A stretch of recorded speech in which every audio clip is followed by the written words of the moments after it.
سلام دوستای عزیزم و همراهای گرامی کانال دنیای کتاب‌های صوتی با مهشید.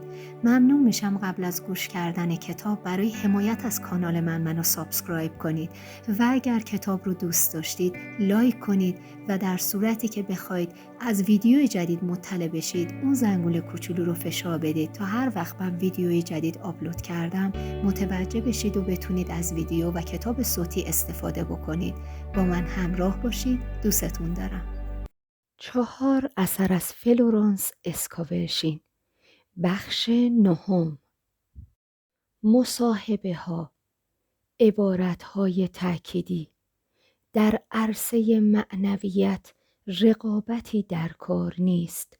حق من در حمایت رحمت به من عطا می شود.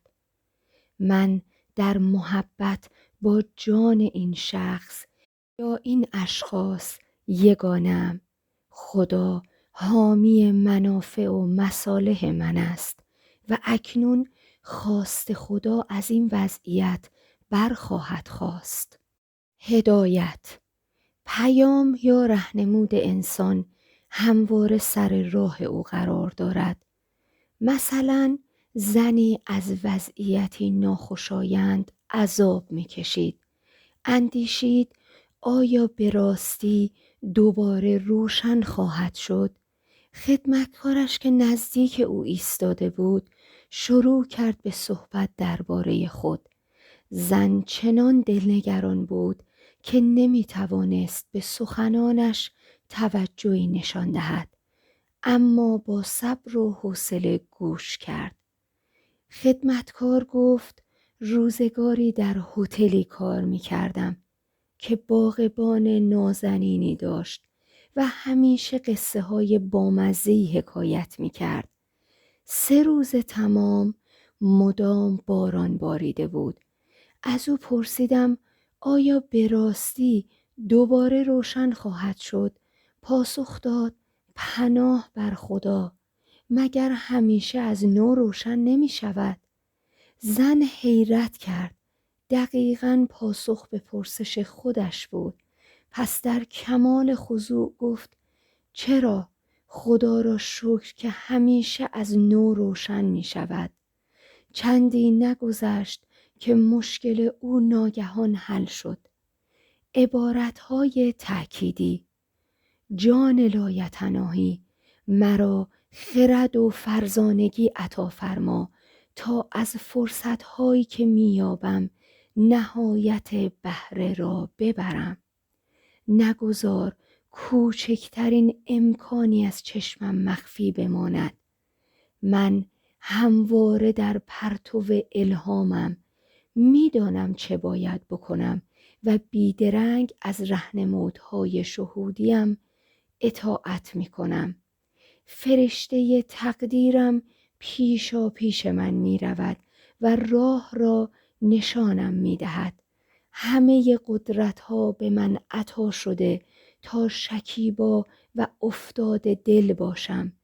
چون مشتاقم که آخر از همه باشم، اول از همه خواهم بود. کنون اراده شخصی خود را بر محراب می نهم تا قربانی اراده تو شود. اراده تو نه اراده من، طریق تو نه طریق من، به وقت تو نه به وقت من. چنین است که آنچه طلبیده ام در یک چشم به هم زدن انجام می‌پذیرد. در ملکوت نکته سربسته نیست.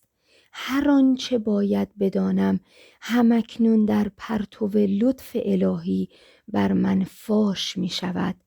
من وسیله‌ای هستم کامل و تسلیم برای امر خدا تا مشیت الهی خود را از طریق من به انجام برساند.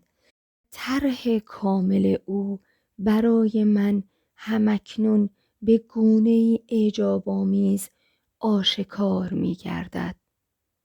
حمایت. عبارتهای تأکیدی. من در احاطه نور خدا هستم. که هیچ چیز منفی نمیتواند در آن رسوخ کند. من در نور خدا گام برمی‌دارم و اهریمنان ترس به نیستی ازلی خود باز می‌گردند. هیچ چیز با خیر و صلاحم نمی‌ستیزد. حافظه، عبارت تأکیدی. در ذهن الهی از دست دادن حافظه وجود ندارد. از این رو هر چرا که باید به یاد بیاورم به یاد میآورم و هر چرا که به خیر و صلاحم نیست فراموش میکنم. طرح الهی. هر انسانی صاحب یک طرح الهی است، درست همان گونه که تصویر کامل درخت بلوط در تخم آن وجود دارد.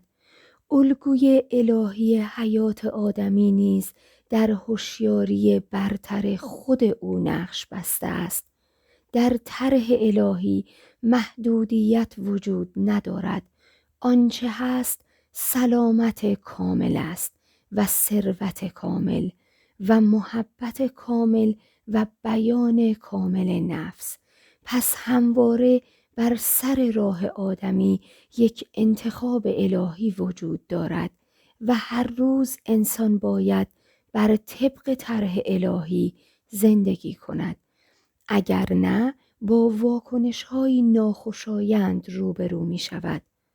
مثلا زنی به آپارتمانی نو اسباب کشی کرده بود و تازه اساسیه آن را چیده بود که ناگهان به دلش افتاد که در یک گوشه آن یک گنجه چینی بگذارد.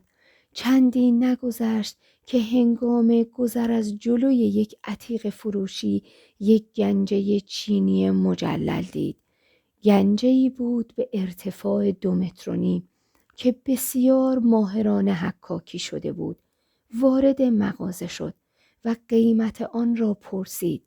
فروشنده گفت که قیمت گنجه $1000 است، اما خانومی که آن را در آنجا امانت گذاشته است حاضر است که کمتر بگیرد. آنگاه پرسید شما چقدر می خواهید برای آن بپردازید؟ زن نیز مکسی کرد و رقم $200 به ذهنش آمد و گفت $200. مرد جواب داد اگر آن خانم راضی به این قیمت شد به شما خبر می دهم. زن نمیخواست سر کسی کلاه بگذارد و نمیخواست صاحب چیزی شود که حق الهی او نبود. پس در راه بازگشت به منزل مدام تکرار کرد که اگر آن گنجه حق الهی من باشد که نمیتوانم آن را از دست بدهم و اگر حق من نباشد آن را نمیخواهم. روزی برفی بود و همچنان که از چپ و راست به برفها لگد میزد تا راهی به سوی آپارتمانش باز کند بر عبارات خود تأکید می‌ورزید. چند روزی نگذشته بود که به او خبر دادند آن خانم می‌خواهد گنجه را به $200 بفروشد. برای هر تقاضایی عرضه‌ای هست، خواه یک گنجه چینی و خواه میلیون‌ها دلار، و پیش از آن که بخوانند من پاسخ خواهم داد، اما تا آن گنجه چینی یا آن $1,000,000 خواست خدا نباشد مایه خیر و خوشی نخواهد شد. اگر خداوند خانه را بنا نکند بنایانش زحمت بیهوده میکشند. عهد عتیق، مزامیر. عبارتهای تأکیدی. از هرچه که در مشیت الهی زندگیم نیست دست میشویم و طرح الهی زندگیم همکنون آشکار می شود. حق الهی من نمیتواند از من گرفته شود. خواست خدا برای من در منتهای کمال است و پایدار و استوار. من راه جادویی شهود را در پیش میگیرم و در پرتو لطف الهی خود را در عرض موعود خویش می‌یابم. اکنون ذهن و تن و امورم یک نواخت با الگوی الهی درونم شکل گرفتند. جز خدا قدرت دیگری وجود ندارد و این قدرت در باطن خودم نهفته است.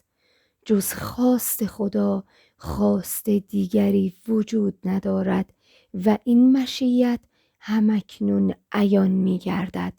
خدا را شکر که همکنون هر چرا که آرزوهای درست دلم را برمی آورد از آن ذات کل می ستانم.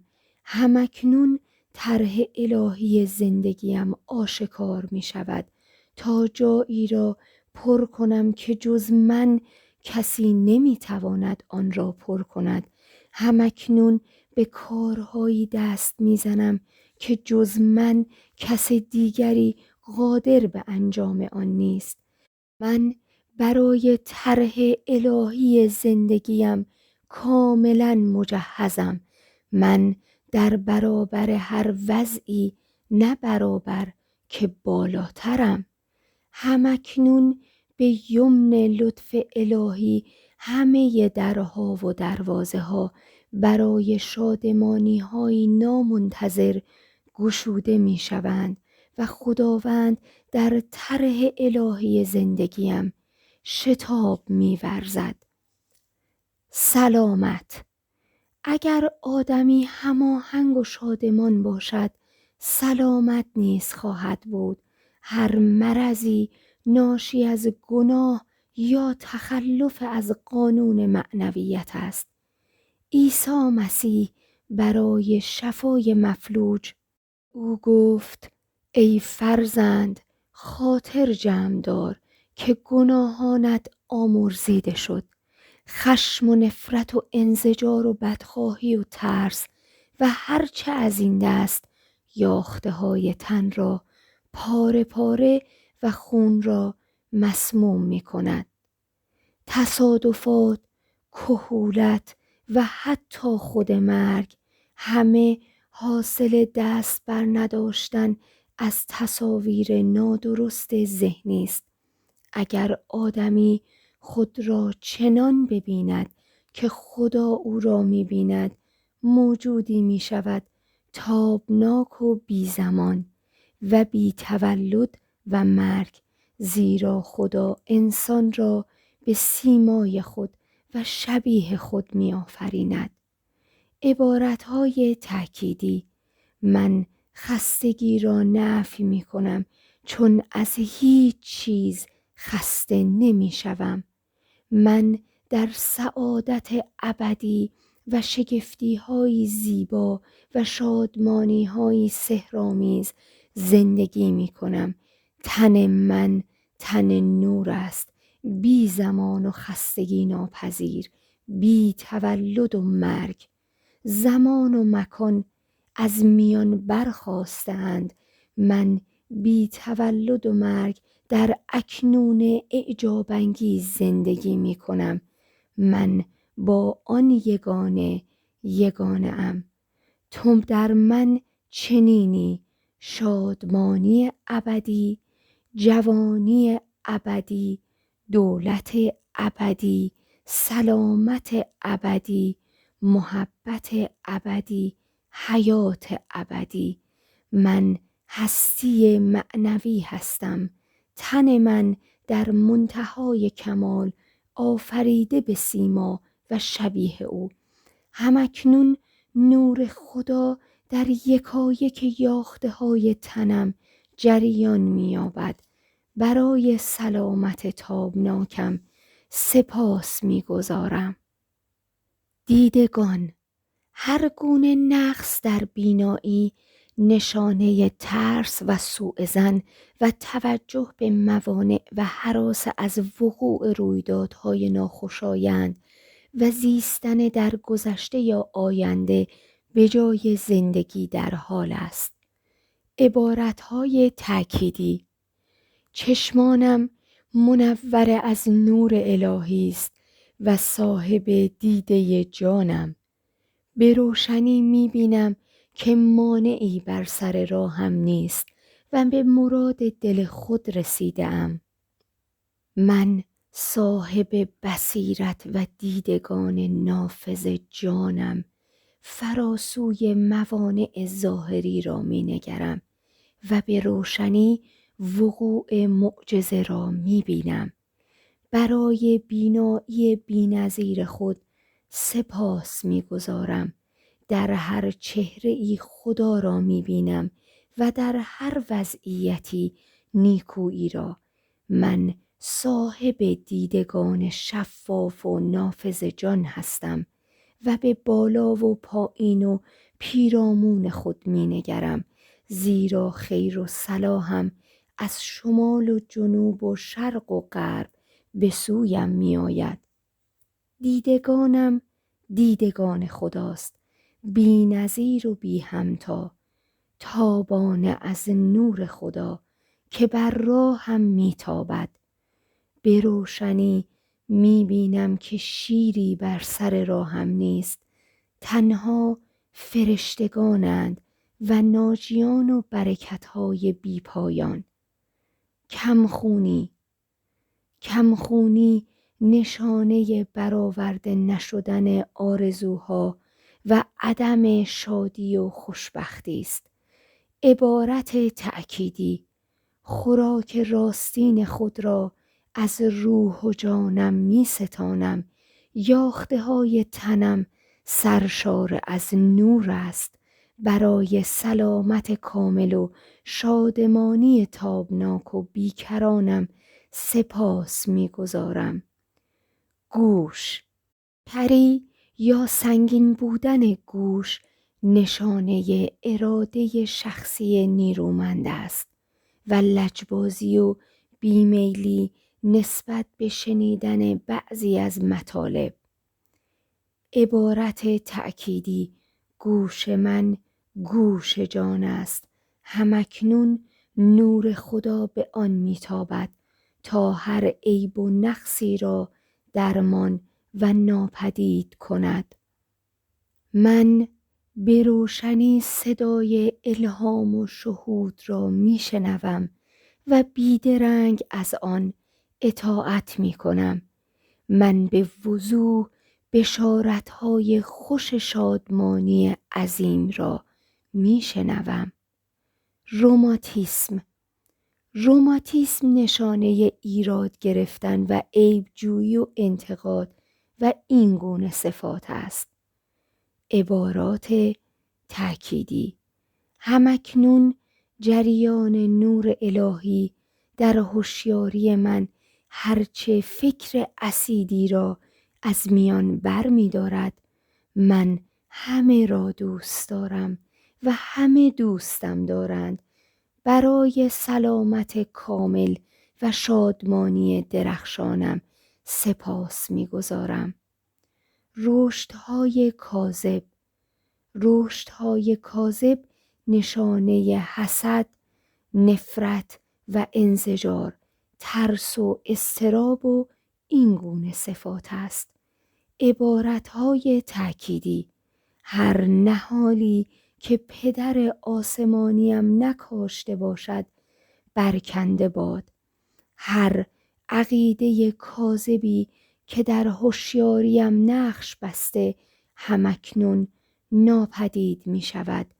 نور الهی بر یکایک یاخته های تنم می تابد و برای سلامت کامل و شادمانی تابناکم که همکنون آشکار است و جاودان سپاس می گذارم. امراض قلبی: هر نوع مرض قلبی نشانه ترس و خشم و این گونه عوارض است. عبارت تأکیدی: قلب من اندیشه است کامل در ذهن الهی و همکنون در جایگاه درست قرار دارد و به کار درست خود سرگرم است. دل من دلی است شاد و بیباک و مهرآمیز، نور خدا بر یاخته های تنم میتابد و برای سلامت تابناکم سپاس گذارم.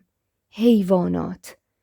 عبارتهای تأکیدی: من هر گونه بی‌نظمی ظاهری را نفی می کند. این سگ اندیشه است کامل و بی‌نقص در ذهن الهی و اندیشه کامل خدا را از سگی کامل عیان می سازد.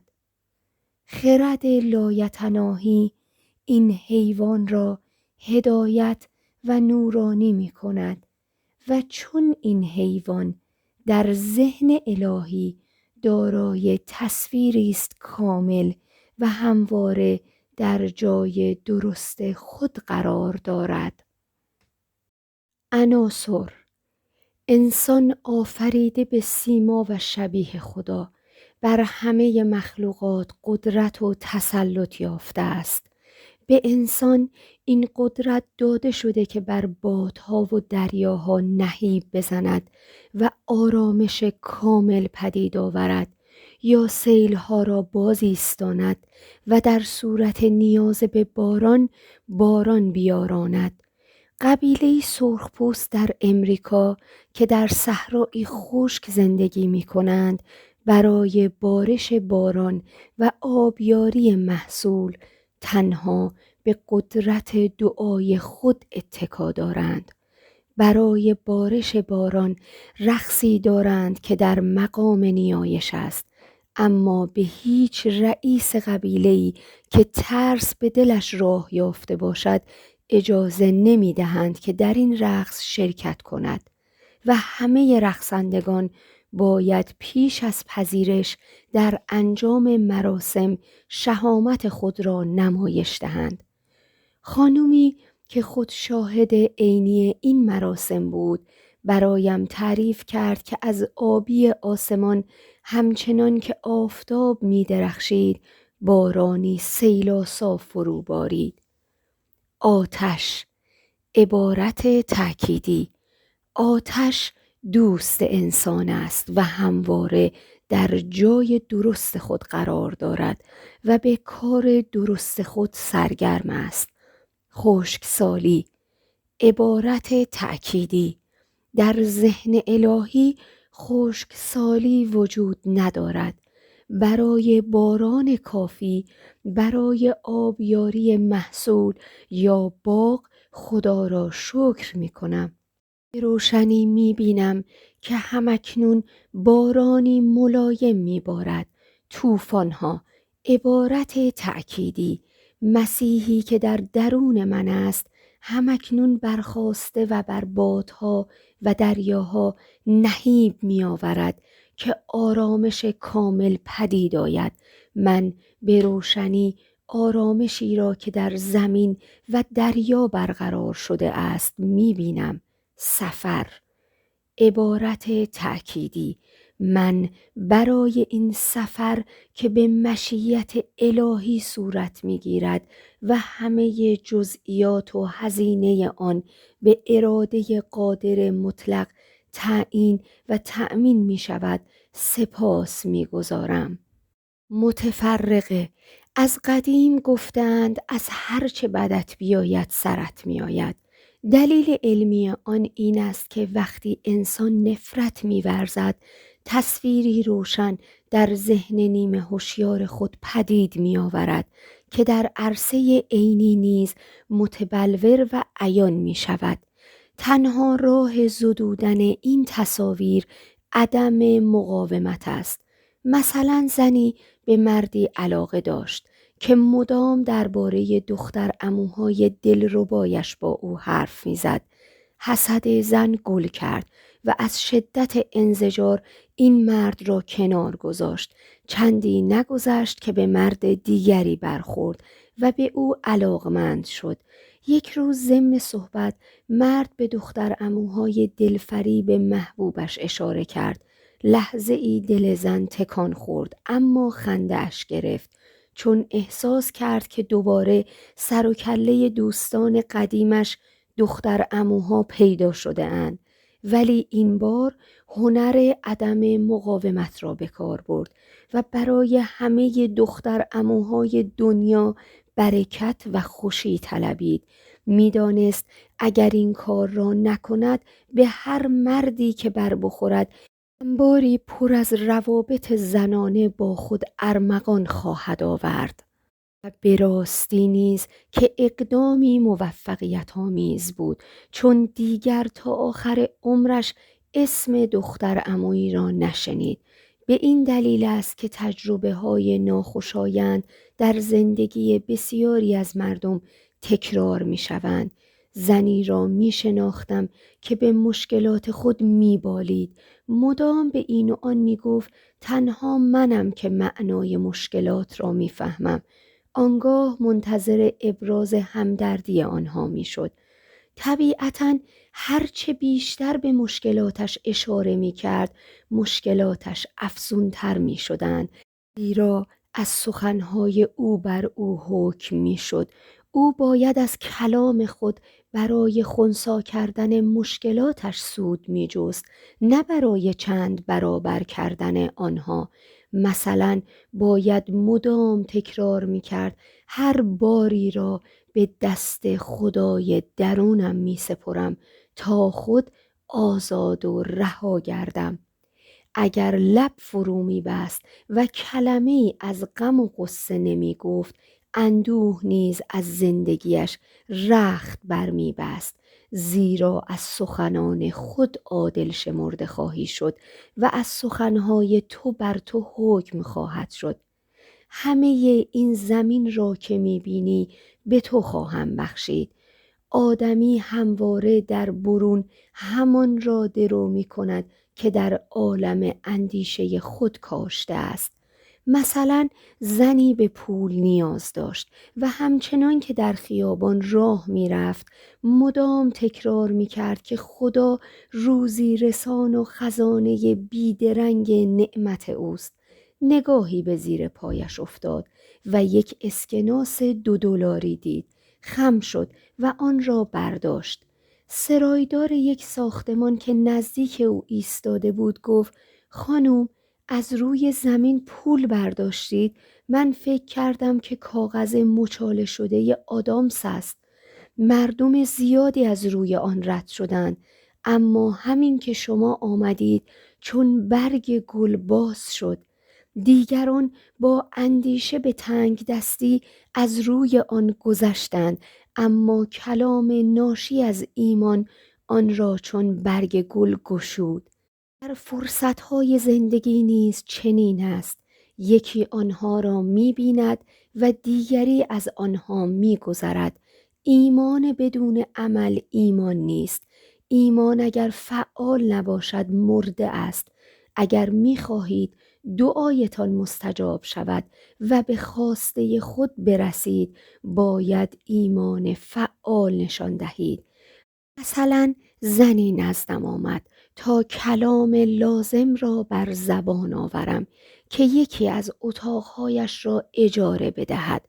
گفتم این عبارت را تکرار کند: سپاس می‌گزارم که همکنون اتاقم به آن کس که خدا می‌خواهد و به اجاره بهایی که خدا می‌خواهد اجاره داده می‌شود تا برایم رضایت کامل همراه آورد.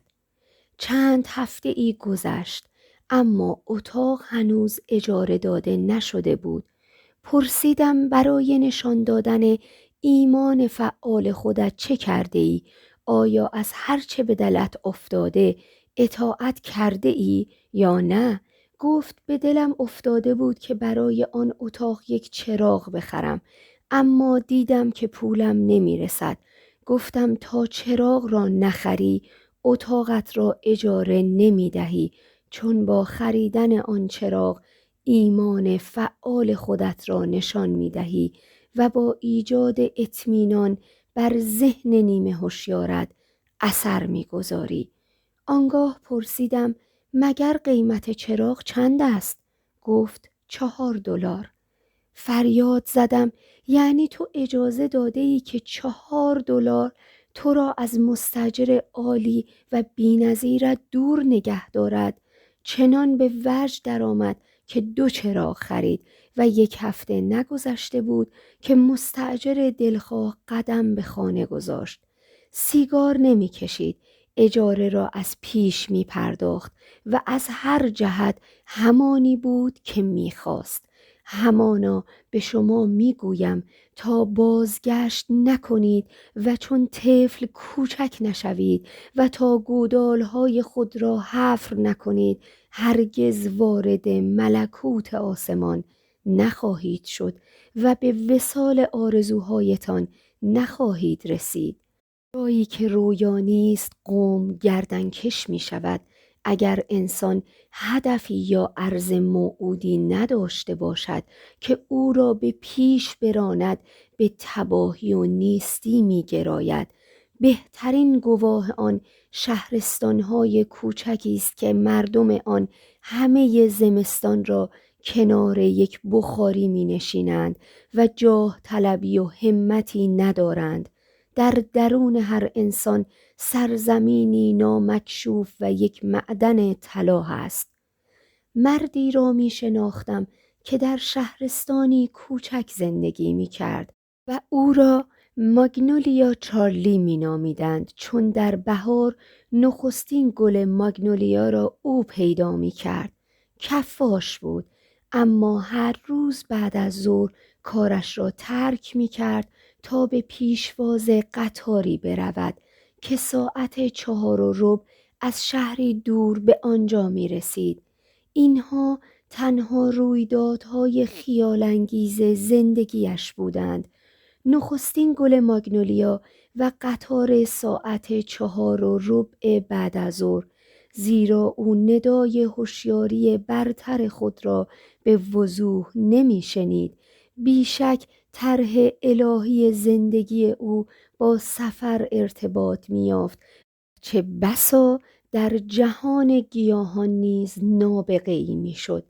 انسان با کلامی که بر زبان می آورد می تواند طرح الهی زندگی خود را آشکار گرداند تا تقدیر خیش را به انجام برساند. من اکنون به روشنی طرح کامل زندگی خیش را می بینم.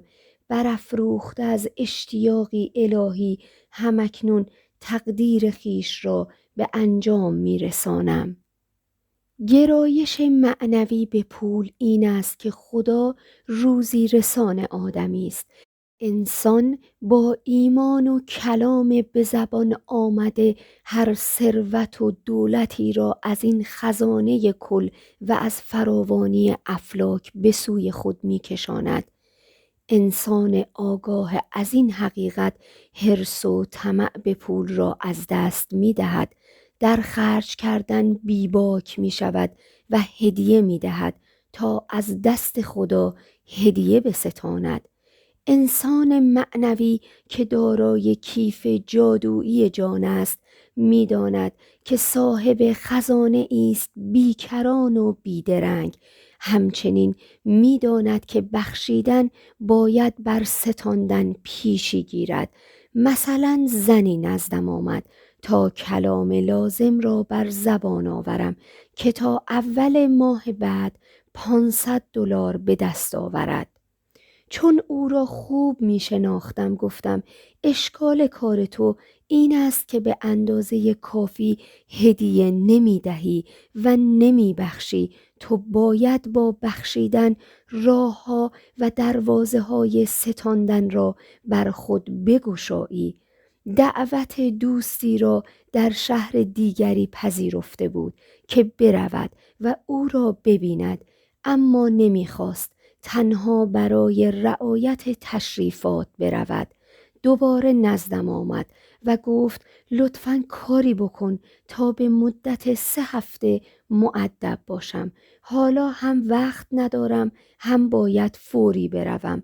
فقط آمدم مطمئن شوم که کلام لازم را برای $500 به زبان آورده ای. سپس به خانه آن دوست رفت، اما ناراحت و بیقرار بود و مدام دنبال بهانه ای می گشت تا آنجا را ترک کند، ولی هر بار که قصد عزیمت می کرد قلباً متقاعد می شد که باید مدت بیشتری آنجا بماند.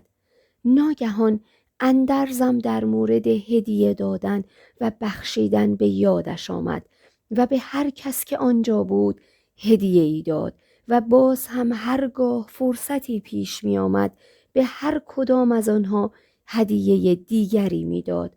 آخر ماه نزدیک شد، اما نه از $500 خبری شده بود و نه راهی برای فرار از آن دیدار اجباری پیدا می کرد.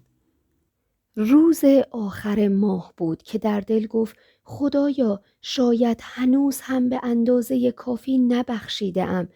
به همه خدمتکاران بیشتر از آنچه که در نظر داشت انعام داد.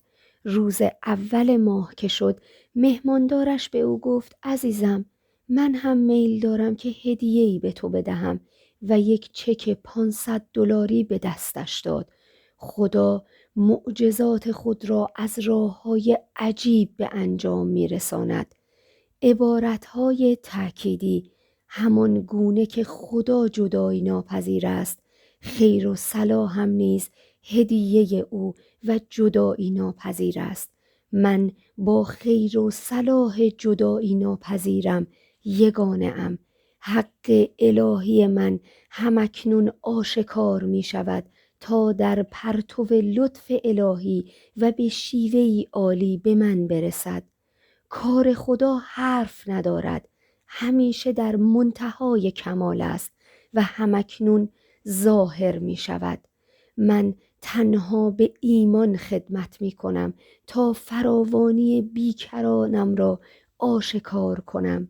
از ظواهر امور نمی رنجم، به خدا توکل می کنم و او همکنون مراد دل مرا به من می دهد.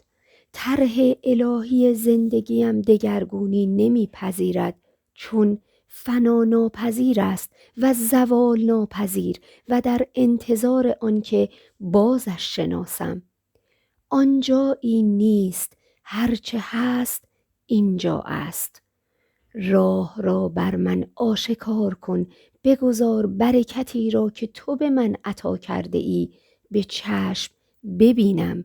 باشد اراده مبارک تو امروز در من انجام پذیرد. الهامات قلبیم بسان تازیهای سماوات مرا به سوی آن راه کامل رهنمون می شوند. آنچه جویای آنم همکنون جویای من است، خواه مرئی و خواه نامرئی. فعالیت الهی همکنون در ذهن و تن و امورم در جریان است، چون با آن تنها حضور یگانه ام، با مراد دل خود نیز یگانه ام. اکنون صاحب دیده یگانه جانم و جز کمال هیچ نمی بینم. من در ذهن الهی آرمانی هستم در منتهای کمال. همواره در جای درست خود قرار دارم. برای پاداشی سزاوار در زمان درست به کار درست خود سرگرم هستم. کریستوف کلمب درون تو باطن تو را کشف و آشکار خواهد ساخت. من مغناطیسی هستم مقاومت ناپذیر در برابر هر گونه شوکت و دولت و ثروت که حق الهیم باشد. تو در من تکمیل و کمال و تکاملی، چون طلبیده ام باید بستانم. قانون خدا قانون افزایش است. برای فزونی در پرتو لطف الهی و به گونه ای عالی سپاس می‌گزارم. جایگاهم دریای فراوانی هاست. به روشنی خزانه بیکران خود را می‌بینم و به وضوح می‌دانم که چه باید بکنم. دنیای شگفتی‌هایم همکنون آشکار می‌شود تا به لطف الهی به عرض موعود خویش وارد شوم. چون به قانون عدم مقاومت تو دل بسته‌ام، از آرامشی عظیم بهره مندم و هیچ چیز با من نمی ستیزد. تو در من مکاشفه و الهام و اشراقی. همه چیز آنقدرها عجیب نیست که راست نباشد، هیچ چیز آنقدرها عجیب نیست که پیش نیاید، هیچ چیز آنقدرها عجیب نیست که دیر نپاید. نتیجه گیری: تنها آن عبارت تأکیدی را تکرار کنید که بیش از همه میپسندید. آنگاه عبارت خود را در برابر وضعیتی که با آن رویارو شده اید به حرکت درآورید، چون این کلام همان عصایی است که معجزه می کند، زیرا گفتار تو تجلی کار خدا است و مجری امور الهی. هر کلامی که بر زبانم جاری شود همان خواهد شد و بی ثمر نزد من باز نخواهد گشت، بلکه همان را خواهد کرد که خواسته‌ام و کامران خواهد شد. لکن میگویم آیا نشنیدند؟ البته شنیدند. صورت ایشان در سراسر جهان طنین افکند و کلام ایشان تا اقصای ربع مسکون رسید. کتاب مقدس، رساله پولس به رومیان 18:10.